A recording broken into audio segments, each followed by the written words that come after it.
that many times I'm sure that we've all taken time just to stop and reflect many times when we hear what's happening in the news or read the newspapers. Where's all of this leading to? What's going on here?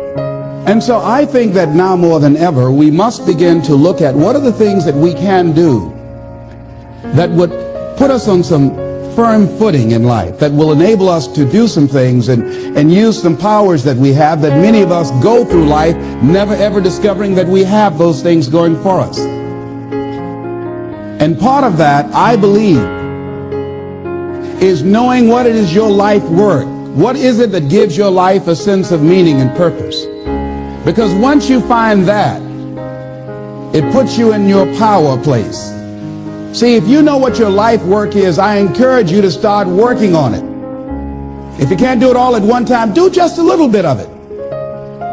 And if you don't know what it is that you showed up to do, if you don't know why you're here, I encourage you to find out what your purpose is here. What is the meaning of your life? What will be different? Have you ever asked yourself that question? I've done that. I remember coming from a friend of mine's funeral, and I was reflecting on how much time I had left.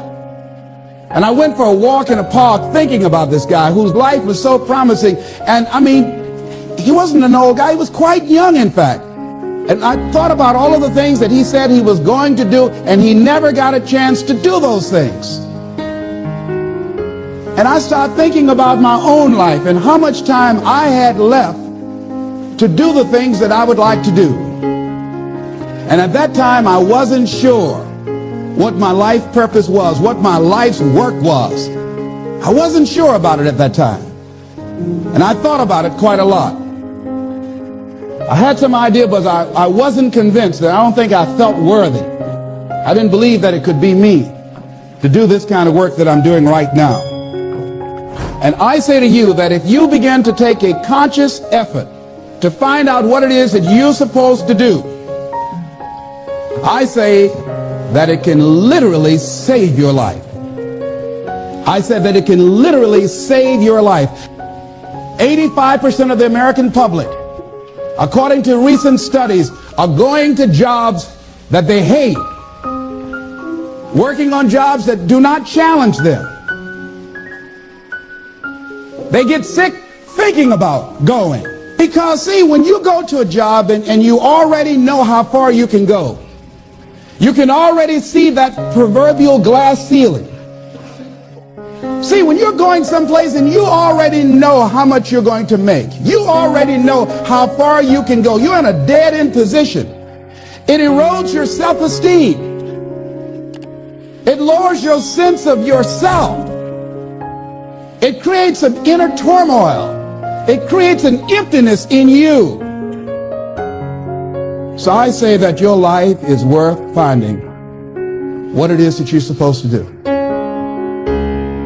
And I'm not saying quit your job. I'm saying find it and do just a little bit of it. Just start working at it just a little bit, but do find out what your work is and hold on to it, and don't let your dream go. Don't let it go.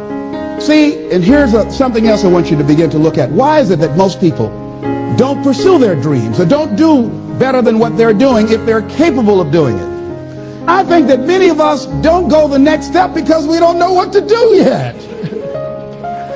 And I say that the reason that we don't even explore the possibility of what to do is because subconsciously we don't believe that it can happen for us, and we don't believe that we deserve it. Here's something else. Most people are not living their dreams because of fear, ladies and gentlemen. Fear, limited vision, and lack of self-esteem is what keep most people doing things they don't want to do. That is an illusion that we create in our mind. It is a state of mind that can be changed. So let's look at how we can begin to take some steps to restructure that fear, to begin to expand our visions of ourselves, to begin to increase our self-esteem. Webster said that self-esteem means confidence and satisfaction in oneself.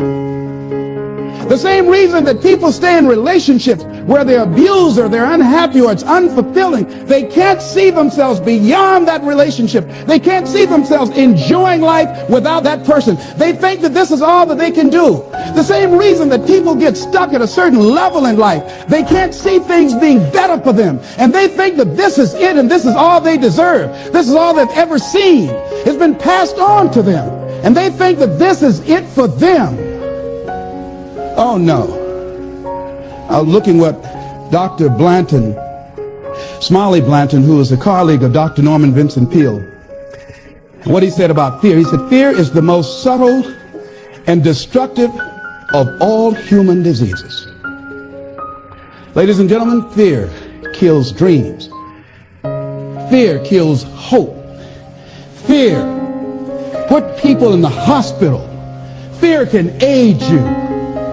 Fear, ladies and gentlemen, can hold you back from doing something that you know within yourself that you're capable of doing, but it will paralyze you. And it seemed like you're in a hypnotic spell. And I ask you a question, what is the benefit? What's the benefit of allowing fear to hold you back? What's the benefit of giving up on yourself, of not stepping out on life and taking life on? What is the benefit for you? What's the plus in that? It's one of the things I had to ask myself. So I didn't want to make any mistakes. I wanted everybody to like me. I wanted to be perfect the first time I did something. It's not going to happen. You're going to make some mistakes. You're going to hurt some folks' feelings. You're going to create some enemies whenever you decide that you want to begin to take life on. You've got to ask yourself, how long am I going to allow this to hold me back? I like what Zig Ziglar says. He said, fear is false evidence appearing real. So here's what I'm suggesting. How much time do you spend working on you? How much time do you spend every day working on your dream? In the last 90 days, how many books have you read? In the last year, what new skill or knowledge have you acquired? What kind of investment have you made in you? Look at your life right now. Whatever you've done up to this point in time, your life is working.